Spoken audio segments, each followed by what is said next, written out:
ito guys yung gagamitin nating POE ng E314N itong solar powered sa Bendo. So gawang po ito gawang Pinoy DIY DIY Pinoy technician Sir Paulo Cabigaw. Ayan. So itong gagamitin natin kasi yung boost converter ko ay supposed to be gagamitin ko ito pero okay lang para ma-try din ng iba.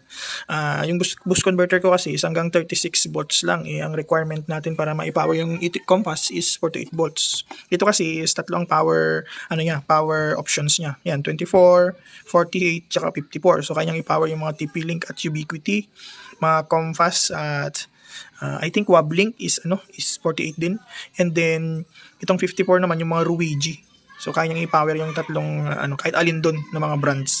Sa 12 volts in tapos ang out niya ayan. Bali nilagyan ko lang siya ng glue kasi baka magalaw-galaw nila ma'am. Kasi pag nagalaw nila yan, mangunguha sila ng barya tapos nagalaw nila yan. Tapos pumunta sa 54 o kaya sa 24 baka masabugan sila. No, hindi ko naman sinasabi na ganun mangyayari, no. For safety purposes lang. So para hindi nila magalaw. Okay, so itong gagamitin natin.